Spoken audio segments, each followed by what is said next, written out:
की ससुराल इनमें, किसी की नंसाल इनमें, किसी की खाला इनमें, सब फंसे हुए, हम भी फंसे हुए, सब फंसे हुए हिंदुस्तान में, क्योंकि सुन्नी ही से ये बने बदमज़हब।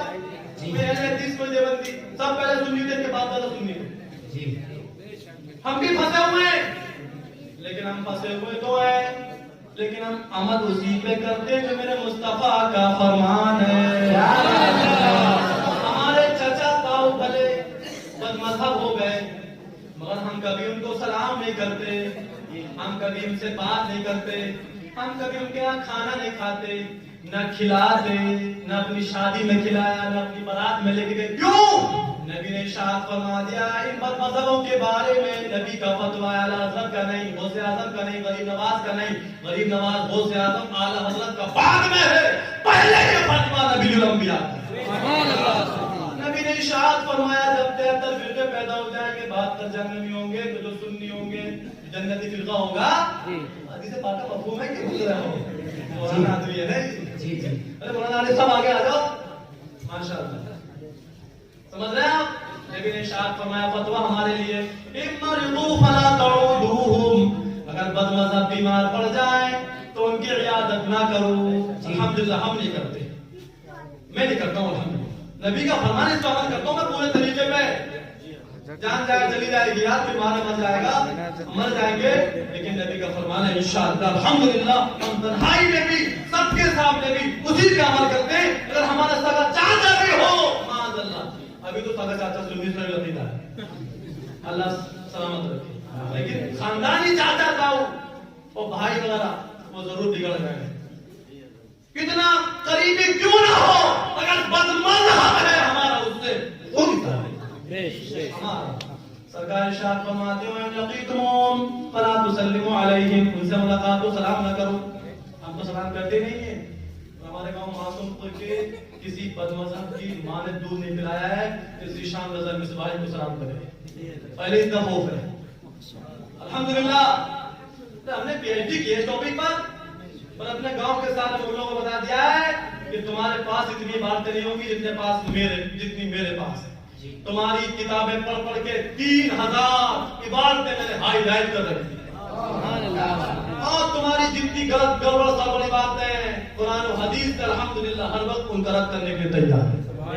कोई नहीं आता सामने अल्हम्दुलिल्लाह। सरकार फरमाते हैं, वला तुजालिसू, उनके साथ बैठो मत, वला तुशारिबू, उनके साथ पानी न पियो, वला तुआकिलू, खाना मत खाओ, वला तुनाकिलूहुम, ब्याह शादी ना करो, न लड़की दो न लड़की लो। बात सुननी कह रहे हैं, लड़की दो तो मत, इनकी ले लो। अरे वो मतलब नहीं, लड़की इनकी ले लो, पर ले लो इनकी, इन्हें दो मत। लेकिन नबी की हदीस ये कि ना इनकी लड़की ली जाएगी ना इनको लड़की दी जाएगी। लड़की लगा लो, हाँ समझ रहा, ना लड़की ली जाएगी इनको, ना लड़की ली जाएगी। तो आप तो कह रहा हो लड़की ले सकते हो, दो मत। और नबी फरमाते ला तो ना क्यों, ना लड़की लो ना लड़की लो। अब फंस चुके पहले मुसीबत में, कितनी लड़कियां हमारे सुन्नियों की इनमें चली गई, फंस गए जी।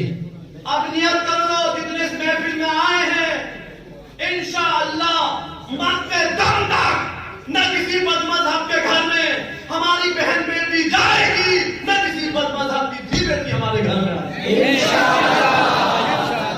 इंशाअल्लाह। एक दिन वो आएगा कि जसपुर फिर सुन्नियों का मरकज बन जाएगा। अगर ये नौजवान चाहेंगे तब तो सुन लो, नौजवानों वैसे सुन लो, कहीं दिल भी मत लगा लेना, ना सुन्नी की से और ना वहाबी की से और ना गैर मुस्लिम की से। हमारा मजहब कहता है किसी भी अजनबी लड़की को देखना तुम्हारे लिए जायज नहीं, शहवत के साथ, चाहे मुसलमान की हो, वहाबी की हो, हिंदू की हो। कितना अच्छा मजहब है हमारा, मजहब ही ज्यादा दिल मत लगा लेना किसी बदमज़हब की लड़की से। दिल लगा लेते हो, फिर माँ बाप से कहते हो कि या तो शादी वहीं से कर दो, वरना सेल पास की गोली खा के मर जाऊंगा। माँ बाप बेचारे बूढ़ी उम्र को पहुंच गए, बेचारे बुढ़ापे की उम्र को पहुंच चुके, इस उम्मीद में से कि मेरा बेटा मेरी खिदमत करेगा, मुझे कमा के खिलाएगा, और बेटे ने तो एकदम छुड़ा चला दिया, मर जाऊंगा, सेल पास की गोली दिखा। ओ माँ बाप को करेगा, मुंह को मैंने कैसे माँ सोच रही है, दिल रो रहा है, कलेजा मुंह को आ गया, कलेजा फट गया, कैसे कैसे मैंने पाला, 9 महीने पेट में रखा है, मेरे सामने किसी बकवास कर रहा है। ए नौजवानों के दिल पर अल्लाह ने तुम्हारा जोड़ा बना दिया तुम्हारे पैदा होने से पहले। अपने बड़ों पे माँ बाप पे छोड़ दो, या कोई अच्छा रिश्ता समझ में आ जाए तो माँ बाप को मशवरा दे दो, देख के हर शादी कर लो, जायज है, जिससे शादी करो कभी उससे बात मत करो और ना उससे गपशप करो, हमारा मजहब इसकी इजाजत नहीं देता है। समझ जाओ, सुधर जाओ, मुआशरे में इख्तिलाफ पैदा करो इंशाअल्लाह, ठीक है? इस दिल में लगाना है। अब तो क्या कह रहा है नौजवान आज का, तेल पास होने रख के मर जाऊंगा, तेरन के नीचे दब जाऊंगा। अबे अल्लाह तो जिला रहा है, इतने गुनाह कर रहा है, तो मरने के लिए कह रहा है, शर्म नहीं आती? फरमाया गया मोमिन के लिए अगर लंबी जिंदगी हो जाए तो उसके लिए नेमत होती है, इसलिए कि अगर वो नेक है तो उसकी नेकियां बढ़ जाएंगी, जन्नत में दर्जे बुलंद हो जाएंगे। और अगर वो गुनहगार है, हो सकता है मरने से पहले पहले सारे गुनाहों से तौबा की तौफीक नसीब हो जाए तो जन्नत में जाए। मरने जा रहा है, अल्लाह जिला रहा है, तो मरने के लिए जा रहा है। हमारे मजहब में इसकी इजाजत नहीं है। फांसी लगाना, सहलफास की गोली खा के मर जाना न जाए तो हराम है, बड़ा सख्त अज़ाब इस तरह के करने वाले को दिया जाएगा। जैसे निकाल दो सब चीजें, सोच बदलोगे इंशाअल्लाह। ऐसे करके दिल मत दुखाना, उनका कलेजा मत फाड़ देना कि मर जाऊंगा, बल्कि ये कहना अम्मी मेरे हक में दुआ करो, अल्लाह मुझे लंबी उम्र अता फरमाए, अल्लाह मुझे अच्छा बना दे ताकि जिंदगी भर तुम्हारी खिदमत करता रहे। ऐसी नियतें करो, ऐसे कहो, माँ बाप से दिल खुश हो जाएगा। माँ बाप के पाँव चूम के कहा करो, ए अब्बा, माँ के पाँव चूम के कह दिया करो, ए अम्मा मेरे हक में दुआ कर दो, जो बीवी बन के मेरे घर में आए, तुम्हारी बहू बन के आए, वो तुम्हारी हमेशा खिदमत करे। ये नियत रखोगे इंशाअल्लाह? मैंने आज क्या नहीं, तलाक का मसला चल रहा है। एक इंपॉर्टेंट बात, पता नहीं अगली महफिल में तुम आओ या ना आओ, कोई भरोसा नहीं तुम्हारा। हमें टाइम का हो गया, टाइम अल्लाह। आप मज़हब इस्लाम में तलाक का ऑप्शन जुल्म है, लेकिन सुनो, तलाक का ऑप्शन जुल्म नहीं है। तलाक क्यों रखी गई है, इस चीज को सारी दुनिया को आज बताने की जरूरत है, समझाने की जरूरत है, और पहले आपको समझने की जरूरत है। शादी हो गई, किसी हाल में बन नहीं पा रही, किसी हाल में नहीं बन पा रही, लाख समझा लिया, बन नहीं पा रही, जिंदगी उचाट हो गई है, घर जहन्नम का नमूना बना हुआ है। अब बीवी कह रही है जहर खा के मर जाऊंगी, शोहर कह रहा है ट्रक के नीचे दब के मर जाऊंगा। मज़हब इस्लाम कहता है न तू मर न तू मर, अल्लाह दोनों को जिला रहा है तो जीते रहो अपनी उम्र तक। अल्लाह रब्बुल आलमीन ने तलाक का ऑप्शन रखा है, तू अपनी बीवी को एक तलाक दे दे। तलाक का भी तरीका है, 3 तलाक दे के आते हो, उमूमन होता है नहीं, 1 2 3 गंजे को नाखून अल्लाह ना दे, वरना खुजा खुजा के खोपड़ी की रेल लगा दे। वही बीवी क्या मिल गई है, बीवी क्या मिल गई है, अब तो होश है, बीवी क्या मिल गई है, अब तो दिमाग आसमान पर है। नमक कम हो गया तलाक दे दूंगा, है कपड़े नहीं धोए तलाक दे दूंगा। जब देखो तलाक के नाम की क्या गंजे को नाखून मिल गया यार, तलाक के नाम की तुम गलती नहीं करते हो, और दिन आप तलाक होती है, वो गलती करेंगी, आपको झेलना है। आपको अल्लाह ने हाकिम बनाया है, वो नातुल्लाह है, उनकी पैदाइश टेढ़ी पसली से, वो गलतियां करेंगी, आपको परेशान करेंगी, लेकिन आपको सब्र और हिम्मत से काम लेना है, रसूलुल्लाह की सुन्नत पर अमल करते हुए जिंदगी को गुजारना। नबी करीम अलैहिस्सलाम ने 11 निकाह फरमाए, लोग कहते 11 क्यों फरमाए, अबे अल्लाह ने नबी के लिए पूरी इजाजत दी है 11 करने के 1000 करना। अल्लाह ने कोई पाबंदी नहीं लगाई नबी के लिए, हमारे लिए पाबंदी, एक वक्त में तू 4 कर सकता है, नबी के लिए कोई पाबंदी नहीं। मालूम हुआ नबी हमारी तरह नहीं, अरे सुन लो, नबी हमारे तरह, हाँ अच्छा 4 की इजाजत एक वक्त में रखने की है हम लोगों को, मगर कब, जब अच्छे से रख सको तब, वरना एक ही रखो। अल्लाह फरमाता है खिफ्तुम अल्लाह तादिलु फवाहिदा, अगर तुम्हें डर और खौफ है तुम अदल और इंसाफ से काम नहीं ले पाओगे तो एक ही संभाल लो बस, वरना गुनहगार हो जाओगे, फिर पापी हो जाओगे, हक अदा नहीं किया तो। समझ रहा? 3 तलाक की भोज दे रखी है और 3 तलाक दे देंगे पहले, तुझे तलाक, तुझे तलाक, तुझे तलाक। रोते हुए आ रहे माँ बाप को लेकर के, तजर्बा हो गया हमें भी, 8 साल मुझे फरागत हो गए अल्हम्दुलिल्लाह, और दारुल इफ्ता में कहीं दारुल क़ज़ा में ऐसे बैठने का मौका भी खूब मिला जी। हजरत में रास्ता निकाल दिया, हजरत हमारे बेटे ने तलाक गुस्से में दी थी, गुस्सा आ गया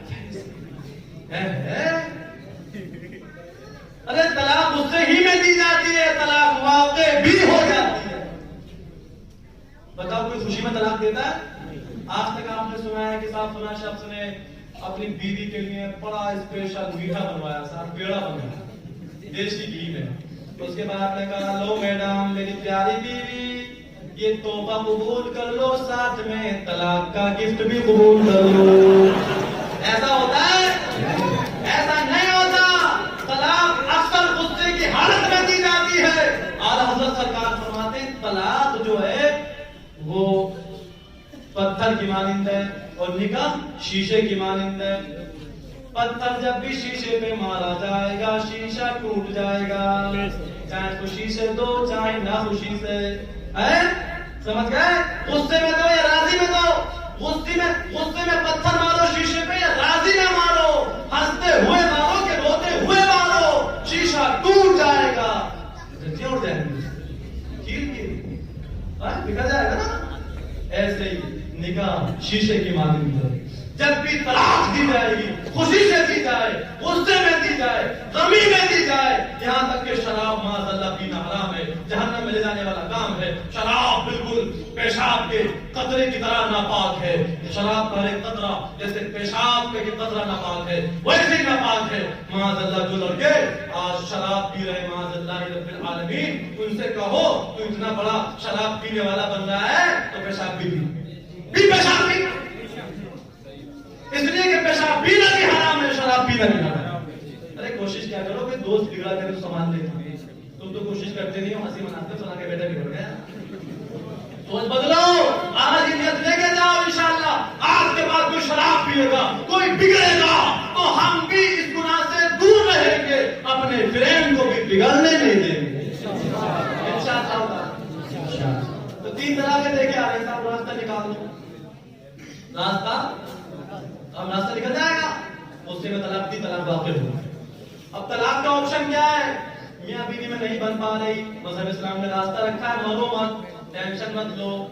जब तुम्हारी बीवी तोहर की हालत में हो, एमसी की हालत में ना हो, और तुमने अपनी बीवी से गुर्बत हम बिस्तरी भी ना की हो, तो कह दो ए बीवी मैंने तुझे तलाक दी, बस एक बात कहना। और सुनो, अगर किसी में झगड़ा फसाद हो रहा है, नहीं बन पा रही है, तो तलाक देने से पहले इमाम साहब के पास चले जाओ, आलिम साहब के पास चले जाओ, शहर के दारुल इफ्ता मुफ्ती साहब के पास चले जाओ। पहले मशवरा कर लो, मुफ्ती साहब, आलिम साहब, इमाम साहब, मेरी बीवी ऐसे परेशान कर रही, तलाक दूं या ना दूं? जो आलिम साहब कुरान और हदीस की रोशनी में मशवरा दे उस पर अमल करो। और अगर आज में गड़बड़ है, नहीं बर्दाश्त हो रही, इतनी कैपेसिटी नहीं है, सब नहीं हो पा रहा है, तलाक दे रही है, चढ़ गई आपके दिमाग को, चोरी में रुपया हट चुका, चढ़ गई, नहीं तलाक दूंगा। अब शरीयत कहती है ज्यादा मत पर, एक तलाक देना है। कितनी देना है? इसका फायदा पता क्या है? तलाक दे दी, तलाक हो गई, अपनी बीवी से दूर हो जाए। उम्मन क्या होता है? तलाक के बाद मियाँ बीवी दोनों उम्मन पछताते, यार गलत हो गया, शोहर भी क्या था, जैसी भी थी, लंगड़ी थी, लूली थी, काली थी, गोरी थी, आप सब अच्छी थी, बच्चों की जिंदगी बर्बाद हो जाएगी। कहता नहीं कहता? बीवी भी कहती चलो मार देते थे, पिट जाऊंगी, मगरिबी के साथ रह लूंगी, गलत हो गया, दोनों पछता रहे। तो शरीयत कहती है पछताओ मत, तुमने तो मजहब इस्लाम की रोशनी में तलाक दिए ना। ए शोहर तो अपनी बीवी का हाथ पकड़ ले, मियां बीवी वाले ताल्लुकात कायम कर ले, वो तेरा शोहर है, ये तेरी बीवी है। इद्दत के अंदर अंदर, किसके अंदर? इद्दत के अंदर। हाँ, अगर पछताना हफ्ते 1 महीने 2 महीने के बाद इद्दत नहीं गुजरी है अभी, तो इद्दत के अंदर अंदर रजअत कर सकता है, लौटा सकता है, नए निकाह की जरूरत भी नहीं है। हाँ, सुन्नत बेहतर तरीका यह है, दो शरई गवाहों के सामने कह दे मैंने अपनी बीवी को एक तलाक दे दी थी, अब मैंने निकाह में वापस ले लिया है, निकाह की कोई जरूरत नहीं है, मैंने इसे वापस ले लिया है, इसको रखूंगा। वो उसकी बीवी है, इसका इद्दत के अंदर अंदर वापस ले लिया, अगर इद्दत के अंदर अंदर दिमाग पुरसुकून हो गया, इद्दत के अंदर अंदर बात समझ में आ गई और इद्दत गुजर गई और फिर मन आ रहा है कि नहीं यार, मन में आ रहा नहीं यार, चलो उसी को रख लो, बीवी कह रही है उसी के साथ जिंदगी गुजार लो, तो शरीयत कहती है नया निकाह कर लो नए महर के साथ। अभी हलाले की दूर दूर तक कोई जरूरत नहीं है। कितना अच्छा मजहब है हमारा, बताओ। मगर बदनाम कौन कर रहा है? तुम कर रहा हो। अरे कर रहा हो नहीं कर रहा हो? अब मेरे सामने सूफी बन रहे हो, आप बदनाम कर रहे हो अपने मजहब को। मैं सबको जानता हूं, आज दुनिया का मुसलमान अपने मजहब को बदनाम कर रहा है। सुनो, ये है तलाक का तरीका। कोई परेशानी है इसमें? आप खुद तो तलाक देनी नहीं है, और अगर बर्दाश्त ना हो, गुस्सा कंट्रोल नहीं हो पा रहा है, आप इससे बाहर हो चुके हो, तो इतना कह सकते हो मैंने तुझे तलाक दी, अभी तलाक हो चुकी है, आगे तलाक का जिंदगी में नाम ही नहीं लेंगे। आगे फिर जो करना वो उलमा से मशवरा करो। फिर जाओ मुफ्ती साहब के पास, हजरत मैंने तलाक दे दी, गुस्सा आ गया था, हजरत मैंने कह दिया, क्या कहा? मुफ्ती साहब ने क्या कहा? मैंने कह दिया मैंने तलाक दी। अच्छा, उसके बाद कुछ भी नहीं कहा, एक ही बार कहा था। मुफ्ती साहब कहेंगे अपनी बीवी को लेके आया यार, ये मौलाना साहब हमारे पास बैठे हुए कह दे मैंने अपनी बीवी को निकाह में दोबारा वापस ले लिया, और जा बीवी का हाथ पकड़ अपने घर चला जा, नए निकाह की जरूरत भी नहीं है, वो तेरा शुमार है, ये तेरी। अब बनेगी मुफ्ती साहब की शान, अब दिखाई देगी दारुल इफ्ता की अजमत, अब दिखाई देगा मजहब इस्लाम क्या है, लोगों की आंखें खुल जाएंगी, यार इस्लाम धर्म बहुत अच्छा है। बात समझ आ गई? नौजवानों, इस बात को बिठा लो, तलाक देना नहीं है, और देना है तो तलाक का तरीका ये है जो मैंने आज आपके जहन में बिठा दिया, याद रहेगा, इसी पे अमल होगा इंशाअल्लाह। तलाक दोगे? नबी की सुन्नत यह है कि तलाक ना दी जाए। हमारे नबी ने एक नहीं 11 निकाह फरमाए, वो 11 निकाह फरमा करके क़यामत तक के लोगों के लिए बता दिया है कि मैंने 11 औरतों को संभाला है। ए मेरे प्यारे दीवानों, जिस औरत से निकाह कर लो, अगर परेशान भी करे निभा के ले जाना, ये मेरी सुन्नत। हालांकि नबी करीम अलैहिस्सलाम को हमारी माओ ने परेशान नहीं किया, वो तो जन्नती हो, लेकिन दर्श तो मिल गया। कभी कभी मियां बीवी के दरमियान कुछ ना कुछ हो ही जाता है। खैर, जहन में बात आ गई, तलाक की बात आ गई जहन में। कितना अच्छा प्रोग्राम हो रहा है। हमारी यही कोशिश है पूरे शहर के बच्चे बूढ़े अधे उम्र हर एक के जहन में इस बात को बिठा दे, ये तो तलाक देना ही नहीं है, मुफ्ती साहब के पास जाना है तो तलाक देने से पहले जाना है, और अगर बर्दाश्त नहीं हो रही है तो फिर एक तलाक देना है, आगे नहीं बढ़ना है। ठीक है, चलो बहुत हमें गुफ्तगू हो चुकी है, मगर सब तुम्हारे फायदे की है। किसी को गुस्सा तो नहीं आ रहा है कि टाइम था 11 बजे का, बजा दिए 12। मेरे भैया 11:30, कोई टाइम नहीं हुआ। खाना हमने भी नहीं खाया, खाना आपने भी नहीं खाया। अरे भैया, आपने टाइम की जुबानी तो पेश की है बस, वो तो जुबानी थोड़ी जा रही है आपकी तरफ से, तो क्या वक्त की जुबानी भी नहीं पेश कर सकते आप? अच्छा, आइंदा महफिल में आओगे इंशाअल्लाह? आइंदा टॉपिक क्या रखें? हम सोच रहे हैं आइंदा टॉपिक रख ले इंशाअल्लाह। तो पता क्या होगा, जितने लोग आएंगे जिंदगी भर के लिए जहन में बैठ जाएगा, क्योंकि बुखारी शरीफ की हदीस पढ़ के सुनाएंगे, कुरान शरीफ की आयतें पढ़ के सुनाएंगे कि अल्लाह ने हमारे नबी को इल्म गैब। तो सुनो, शॉर्ट में अहले हदीस के कुछ अकीदे और बता दो जल्दी से। ये कहते हैं अल्लाह ताला के लिए हाथ पैर है, अहले हदीस कहते हैं बचे रहना इनसे, इनके बयान सुनना हराम है। यूट्यूब पे बहुत बयान सुन रहे हो तुम, तारिक जमील के और मिर्जा के और इसरार के, सब छोड़ दो, इनका बयान सुनना हराम है, समझ लो। लिखा अल्लाह ताला के हाथ पैर हैं, तो लिखा किताब के अंदर तकलीद करना शिर्क है माज़अल्लाह, और वो से आज़म मुक़ल्लिद है, गरीब नवाज मुक़ल्लिद है, तो क्या मुशरिक हो गए हो माज़अल्लाह।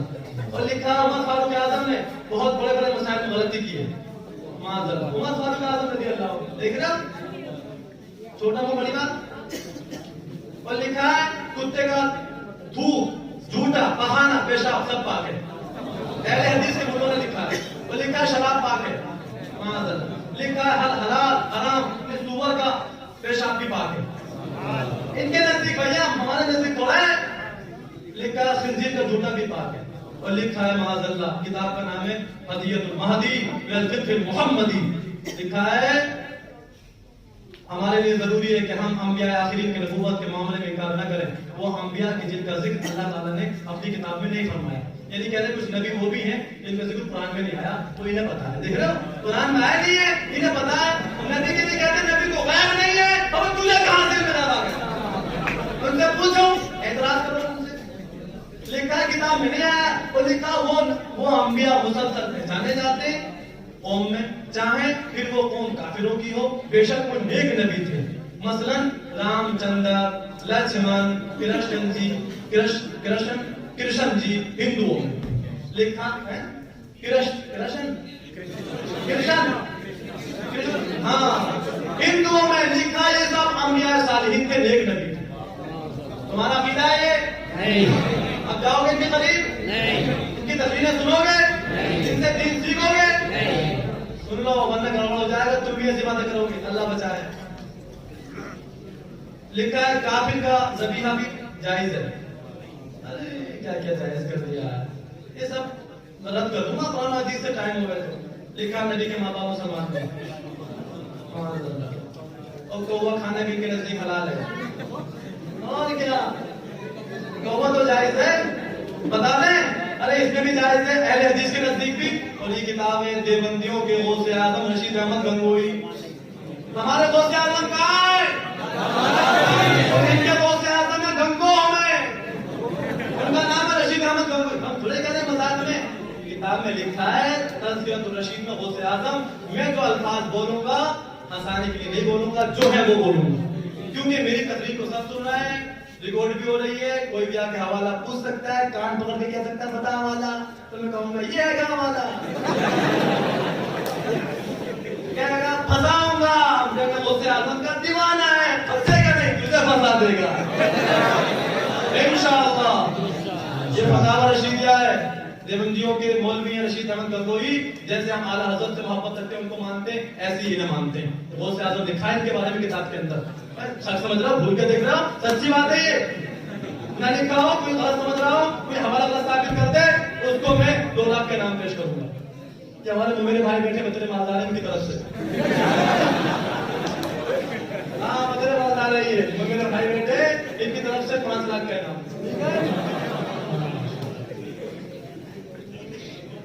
अरे तुम 5 क्या तुम करो कि भैया करोड़ रुपए रख दो, हमारा गलत साबित हो गई। हम तो अपन है जो कह रहे सही। Page number 597। बताओ दुआ करेंगे। किसी को पेशाब करना करके आ जाओ बस। हाँ हाँ बस बस बस, बहुत अच्छी बात है। 597 लिखा है, इसमें 2 किताबों में लिखा है। हेडिंग डालिए हलाल कौवा खाना। सवाल से सवाल, जिस जगह ज़्यादा मारूफ यानी मशहूर और मारूफ कौवे को अक्सर हराम जानते हो और खाने वाले को बुरा कहते हो, तो ऐसी जगह उस कौवा खाने वाले को कुछ सवाल होगा या ना सवाब होगा ना अज़ाब। सवाल क्या जल्दी में?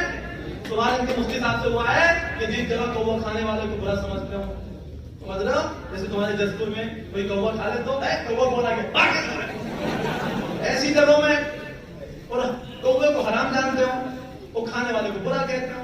अब जसपुर जैसे शहर में कोई कौवा खा ले तो कुछ सवाब मिलेगा या ना सवाब ना अज़ाब। तो लिखा है जवाब सवाब होगा।